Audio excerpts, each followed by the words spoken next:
Meanwhile, U.S. Defense Secretary Pete Hegseth says military operations against drug cartels will not end with a strike carried out on Tuesday on a Venezuelan vessel.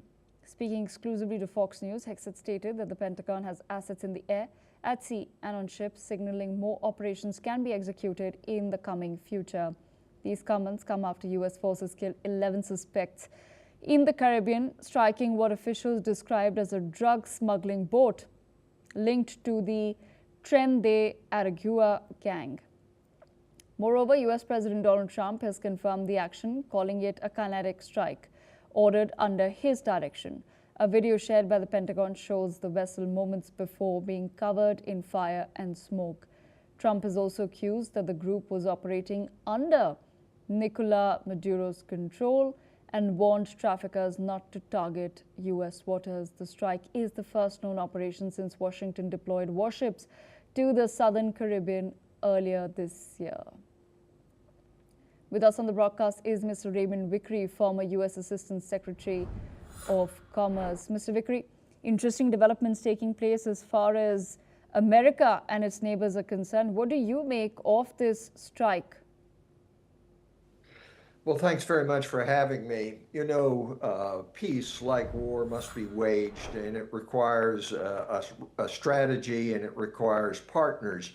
Unfortunately, the Trump administration does not view the international situation, whether it be in regard to drugs, tariffs, or any of the other problems, in this sort of cooperative way. What it does is look at the world as a place to be brought under the control of Donald Trump.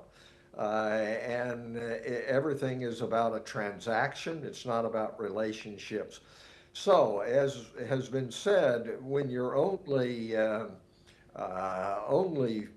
approach is force, everything falls within that. It's not enough just to blow a ship or a boat out of the water. You've got to have a longer term strategy as to how you're going to work with both, as they say, carrots and sticks to achieve a purpose. Unfortunately, this Donald Trump administration sees everything in terms of a one-off kind of transaction. And if your demands aren't met, that you can use force. That is going to be counterproductive in the longer run. And this movement of warships into the Caribbean and upping the ante by blowing a boat out of the water is not productive unless it's combined with some sort of overall strategy as to how you can build peace and prosperity through cooperation and rule of law. This is completely foreign to our Secretary of Defense, who has repeatedly said that the problem is that the United States doesn't use enough violence, and that the troops in the field shouldn't be constrained by international rules.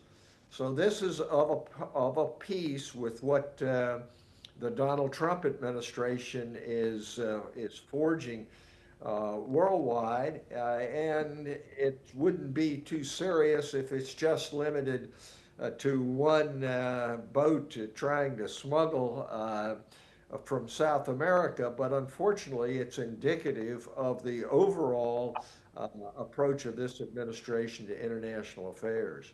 Okay, Mr. Vickery, stay on with us as we shift